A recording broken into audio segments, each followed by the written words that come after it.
Welcome to Throwing Bows. We're going to sit here. We're going to talk some MMA. We hope you like it. If you do, subscribe. Definitely leave your comments. We're going to be focused today on UFC Fight Island 7's main card. There is a lot to unpack there, so we definitely encourage you to stick around with us to the end, because I'm pretty sure we're going to have some takes for you on it. So with that, guys, man, where do we even start? All right, so I'll kick it off. So to you, my friend. Thank you. To be honest with you, the card was the main event was just it was good. It was really good. It was a well put together card. The fight that led in the fight that kicked everything off on ABC, that was a way to bring it in. Like, you could see Shelby, you could see Dana White saying, "Yep, this is the vision. This is it. We're on the big leagues now, boys. Like, we're in ABC, and boy, did we just bring this in with a bang." So, hey, kudos to them. Puna did his thing. I wanted to talk about two. And so there was a shooting star who had gone viral. He had been defeated by one of my favorite middleweights right now, Kevin Holland. And Kevin Holland, shout out to you, calling this man your son, and go and basically say you feel like you take ownership for him. Good for you, Kevin Holland. God knows I love some good shit talking.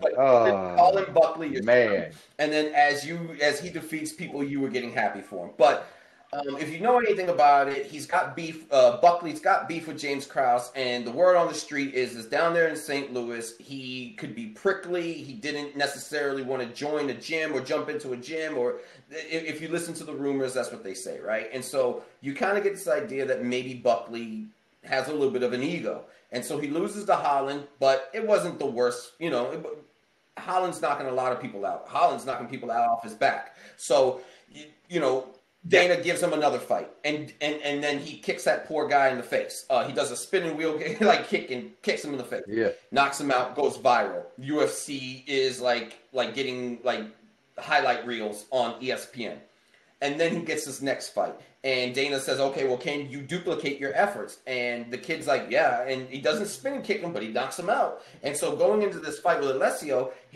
I feel as if he was saying, I'm getting up there. Like, I may be ranked. If I can beat this guy, I lost to Holland, true, but I could be top 15. And you could start seeing like he was believing a little bit of it. He was eating a little bit of it. And good for Sean Shelby and good for Dana White, where if you knuck, they buck. If you rocking, they rolling. And so if you think that you are good, let's put you up some better competition. And listen, we're going to see where your ass is at. We're going to see where you at. That's for sure. And so, it looked like he kind of went for a takedown, or he changed levels, and he just walked right into Alessio, perfectly timing a right, and shin on head, and the boy went night-night. And so, listen, it's what I said. You live by the sword, you die by the sword. Hey, let's put a bright spin on this. How many guys can say that they've been a part of that many highlight reel knockouts? Now, Buck has been part of a few highlight reel knockouts. So, sometimes you give them, sometimes you take them. But the good thing is you can always say that you were there. So, very marketable trait as well. Exactly. I mean, not everybody is part of finished fights. So there you go. The other thing I wanted to say. Oh, I'm sorry, Maria. Did you have something you wanted to say about that? I wanted to add something to that too, because, and I think I said this to you off air, that I think what makes it even more unfortunate for Buckley is that, there are different types. There are levels to knockouts, right? You've got a knockout that you just could not do anything to avoid, couldn't see, it just happens. Yeah. He put himself in a position to get knocked out. In that, in making that level change, I don't want to say it was a sloppy level change, because it wasn't, but it wasn't necessarily the most crisp level change. He definitely didn't read the room, and he ended up getting himself caught. That said, you also got to really give Alessio a ton of credit, because had he lost that fight, I'm not sure if we would have seen him again in the UFC for a while. That's true. Because he had been on a losing streak. Yeah. And so I think that when you look at the drama from both sides, this made for an incredible fight, not just because of the result, because it was a quick fight, right? But just when you look at what was at stake, really for both of these guys. Mm-hmm. Buckley out here, literally being a human highlight reel, there's only but so many times you're going to do that before you get called up for the fight. Yeah. And Mauricio damn near on his way out the door, and look how quickly, fortunes changed. Yeah. So I just think it was a level, it's the fight game, it's a level of complexity that I think your casual fan overlooks. Yeah. But it's important to call out because it's the reason we love this sport, because of shit like that. Yeah. Yes. And I'm gonna drop this last one, and then I'm gonna let you guys have the floor, and I'm off in the sunset. So everybody knows I love Carlos Condit. I loved him in WEC. I loved him when he first came. Call it what you will. I may be one of the only people that actually thought he beat GSP. Maybe that's my bias. Call it what you will. I love Charlie Condit. Always have, always will. I was happy to see that he got back on the saddle. He had taken some time off. He won his last fight, and then they put him up against Matt Brown. And as someone on Twitter put it, it looks like it is going to be the best dads fighting behind a little league stand that they and I'm just like, now that's funny. Now that's a funny comment. But what I will say is this.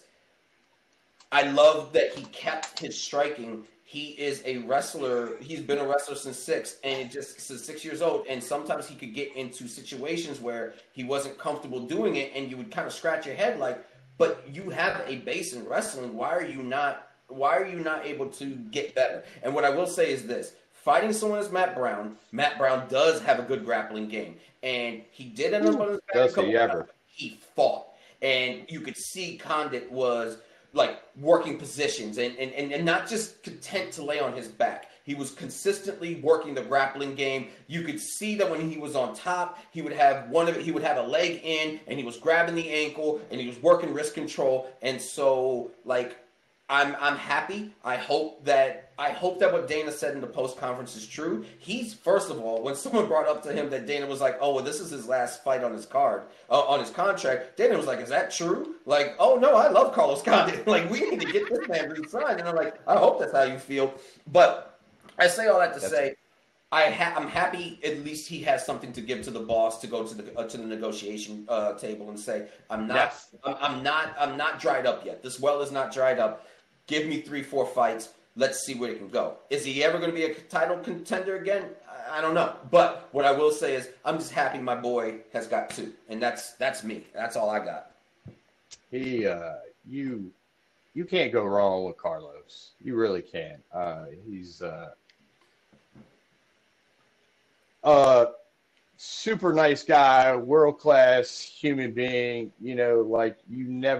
I've never heard anybody speak ill of him. And, considering some of the things that's being talked about out of that gym or where he was from, that's something good.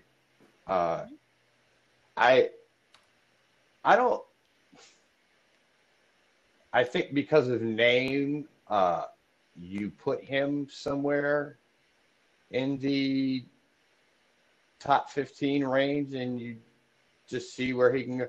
First, you got to get to the business. Can we re-sign him? Right. Can we re-sign him? He's got the negotiating power just by, Dana's reaction at his press conference. I hope we see more of him. I definitely do think he's got more left to go. So, yeah, I think we'll see. I don't think you'll see him go anywhere. So before we start talking about the other fights, I do want to call one thing out on this. Watching the fight, I felt like, damn, Carlos looks good. Like he's not going the Diego Sanchez route, right? Of one of the old guys who just needs to hang it out. Like he still very much belongs in the octagon. But then I went back after the fight and started thinking about it. And it's like, well, wait a second. This man was a favorite in this fight. So clearly it's not what he's doing, what he has been doing over the last, over his last couple of fights is enough that there is still an incredible amount of respect for him. And he is still very much in it. So to y'all's point, the UFC needs to get it done, right? Because he is still a big enough name where he can get paid somewhere else, but also you need him in the UFC as that division continues to evolve. I don't think that he should hang him up. He's nowhere near that based on that performance alone. But like Dana, you make other shit happen. You need to make sure that you make that happen. Absolutely. Yeah. Yeah. So, speaking of favorites, there were besides Buckley, there was another favorite that, well, actually, you could almost say that this was a card of upsets because across the board in the Yeah. main card, with the exception of Holloway, Yeah. all of the favorite fighters lost. The Yeah, Argentinian coming back off of his sabbatical. Ooh. Oh, Ponzinibbio, yeah. But also that was disrespectful. Giving him a -310 and the man hasn't fought in how long?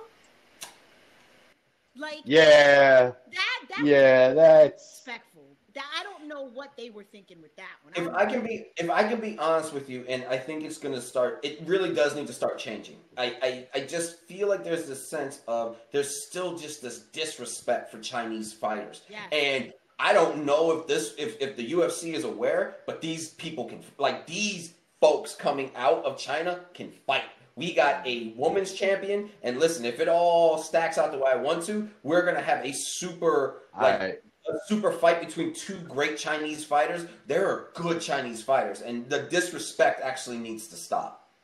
Yeah, I think the UFC is perfectly aware of what's going on over there in China. That's why they built a performance center there. They've staked a flag in China. Now, during this pandemic, I don't know how all of that works out, and how that's affected operation and things of that nature. I think the lack of respect for the Chinese fighter is based on just lack of eyeballs on them, because a lot of times, depending upon what organizations you may or may not follow, Right. if the UFC puts them on TV, this may be the first time you're actually putting eyeballs on them, depending upon how hardcore of a fan you are. Yeah. So I think that kind of fuels the disrespect. But like, somebody's got to explain how Vegas or these sports books put odds together. He was coming off a super long layoff, and I'm sorry, I don't agree with the Dominator about ring rust. I think it is a real thing. It's real. And then it's just not. Then you put him in with a dog. Mm-hmm. That guy, I mean, they talked about him, they were like, so I think it was complete lack of judgment on, good judgment on the sports book's part. Like, what were you thinking about? Like, if somebody could email me and tell me, hey, this is what our thoughts were, this is why, then okay. Not saying I would agree with it. I just like to hear the logic behind it. Absolutely. But I think you may have a bit of a young contender in that guy. I'm not going to attempt to butcher his name right now. Lee. Yeah, we'll call him Lee. All right, Li Jingyang. Yeah, he's there to fight. I like him. But see, I think that there is still something a little bit more to it, and I think that the reasons that you're giving probably do lean into it, because when you look at like the UFC's top 15 across all of the men, there's only like 2 Asian fighters: the Korean Zombie, and what's that other young man's name? Song Yadong. That's it. And Is that the Stunga? Yeah. So, Stunga. We know that there are a ton of fantastic fighters coming out of China and coming out of Japan. But to your point, John, Korean fighters coming out of Korea, coming out of China. There are some Japanese fighters as well. Oh, we're not seeing them. And because we don't see them, they're not getting. I just think that they're disrespected as a whole. Well, how much of that is do we At what point do we put that on fighters from whatever insert region, you know, we'll say China, for the sake of conversation, and for those fighters stepping up and taking advantage of opportunities. Because, there was talk a couple of cards ago about the lack of representation from Brazil among the current champions. Well, I mean, if we're going to complain about those things, we got to at some point put it on the fighters and some opportunities given to them. Now, with that being said, this pandemic has probably thrown a monkey wrench in a lot of things.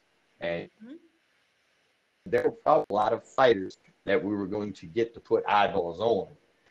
But then the pandemic happened, everything shuts down, nobody knows what the next move is, So I'm going to keep a more optimistic view until I'm proven otherwise. I'll just keep it like that, but I do see where you could get that leaning from, though. I do. Yeah. Yeah. I mean, listen, when you think about it, just 7-8 years ago, we didn't see Russian fighters, right? And now you've got a ton of fighters coming out of Russia and Kyrgyzstan and all of these other countries. So, I definitely think that there are ebbs and flows. I agree with you on your statement about the Brazilian fighters. Like, y'all got to step up. And also, y'all pretty much ran amok on the UFC for how many years? Like, it is nice to see the sport evolving in a way. On MMA in general. Right, exactly, exactly. So it's nice to see fighters coming from other places. That's all I think that my last stance on this is just like, it's good for business, and I think Dana White is not an idiot, and I think Dana White realizes he can do something with his sport that, football is having a hard time doing coming out of the United States. And it's a good thing that the sport existed outside of the United States before then. You had Pride, you had other places that have combat sports, and so I think that it's great because Dana is able to tap into what was already there, which is kind of why American football hasn't taken off in other places, right? He's kind of following that. He's following the NBA basketball model, which is we'll start putting things in here, we'll start building, and so maybe it wasn't malicious, the reason why this kid wasn't actually looked at, but I mean, I'll be honest with you, it only took me 1 minute because I think he was on the either the Chinese Contender Series or the Chinese version of like Ultimate Fighter. He was on one of those, and so before the fight, I was on the UFC app, and they were showing that series, and they were showing, I think he was the one that won it. Now, correct me if I'm wrong, but at least this is where I saw his previous fight, with him fighting someone in China for the series. And so, to your point, John, UFC has opened up a center, and now they're putting on productions for their fights just like they would in any other country that they're in. I kind of feel like this was a little lazy. I feel like 99.9% of fighters do have ring rust when they've been gone, and only Dominic Cruz, who doesn't have these types of things because it's a freak of nature. Right, freak of nature. Yeah. Dominic Cruz, like yeah. He's the only one. He's the only one. Exactly. Well, listen. I think we just got one more thing to talk about before we wrap up this nice. I think I know where you're going. And I don't even know what to say, man. But that main event. I know what to say. I know what to say. Volkanovski, come on, bro. Like you beat him that first one. The second one, most people think you lost. Right. And listen, even the boss thinks that the cards were wrong. And so everyone that looks at this, no doubt he won the first one. But then he came back, and most people would say that you lost the second one. And so there needs to be, in my mind, or in most people's public opinion, there needs to be a rubber match, Volkanovski, whether you want it or you don't. Now, listen, you're about to go fight Ortega, who's apparently refound himself. And so we will see according to that. I will say this one way or the other. And if you listen to the post-conference, I couldn't agree with Dana more. After that performance, of which this was an up-and-comer, which other people in UFC and MMA were like, this kid is the truth, and he's going to run through Holloway. And then he put on this performance, and he showed you his boxing, and he showed you how dominant he could be. I love the way Volkanovski fights, but I'm going to be honest with you, Volkanovski. You're not going to even throw 600 strikes and land 300 of them against this guy. You wouldn't even do that. Nobody would do that. And I am a huge Jose Aldo fan, but what I really feel like is this is the finishing touches of the Mona Lisa. I think when it is all said and done, Max Blessed Holloway will be the best 145 to have done it. Like, he is putting the finishing touches. So I say this is what it is. Volkanovski, you don't got a choice. Dana said that based upon that performance, the next guy is Holloway. And he's going to let Holloway chill out. I'm going to be honest with you. Ortega looked pretty good. If Ortega wins, Ortega wants that rematch. Yep. And especially he absolutely does. After Holloway did that, and he's like, wow, that is amazing. He kind of left me looking like that, but Maybe I can go out. Ortega, I'll give it to him. He's not a coward, so he's not going to run from it. But Ortega has a chance here where he can beat Volkanovski, get the strap, and then try to go and get revenge on his loss that he has. I think one way or the other, we see Max Holloway get his strap one more time. That's a hot take. You heard it here first. I'm first calling it. Whatever you have it. I don't think he's done. I think we got 3 more years of the blessed. I am absolutely all about my first class ticket on the Blessed Express. I absolutely don't think he's done. I think he will get the strap back. I think I almost hope that Ortega wins against Volkanovski because I want to see it again between Max and Ortega. But the same thing we asked of Kattar, we have to ask of Ortega is how many years did that shave not only off of your career but your life getting in the ring with Max and Max putting a beating like that on you. Not a lot of fighters that's something that I want to touch on another piece, but like how they come back from something like that, like how it affects them, because not a lot of fighters can come back from a beating like that. And Ortega thus far, obviously since being a title shot, has checked boxes so far. Now let's see if he can check the final box, beat Volkanovski, and see if you can get that receipt cashed in on that ass whooping that you got from Blessed. I feel like The Rock right now because it doesn't fucking matter. It doesn't matter what Ortega does. It doesn't matter what Volkanovski does. Neither one of them, I think, can beat Max Holloway in 2021. Period. The end. Because here is the thing for me with Ortega versus Volkanovski.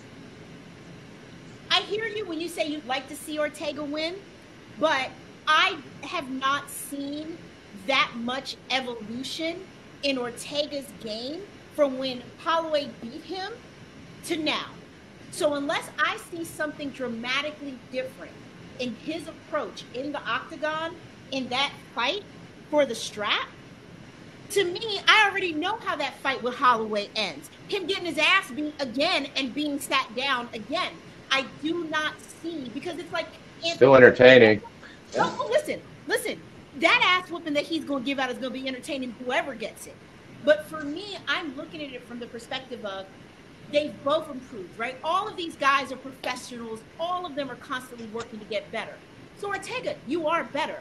But if you are this much better since the last time you fought Max, Max is this much better since the last time he fought you.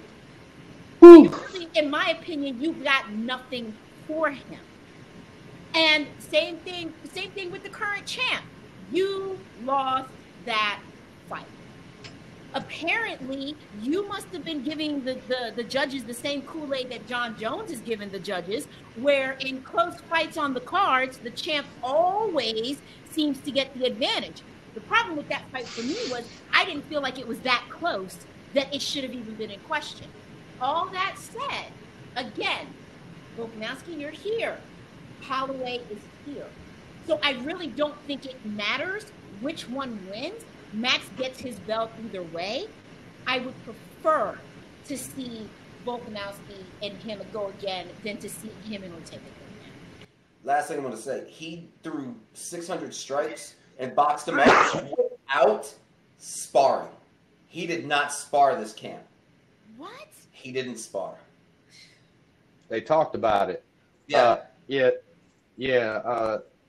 Also, anybody who's maybe watching and or listening to this, not everybody can do what Max did, okay? So don't you show up to practice on Monday talking about, well, shit, I mean, Max didn't spar, so I ain't got to spar.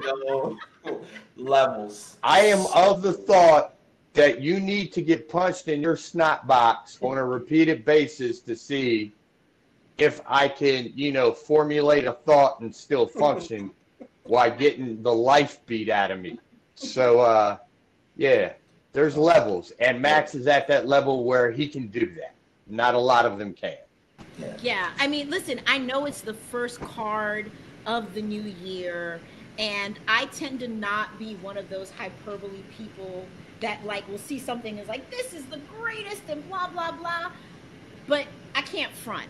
I think that I will be hard-pressed to see a greater individual performance in 2021 than what Max Holloway put on this weekend. Yeah. All right. Yes. Well, guys, this is what we thought about the main event and about the main card in general. With that, we're going to let you go. Let us know what you thought. Leave some comments. You can, hit us up on Twitter like we tell you guys every time.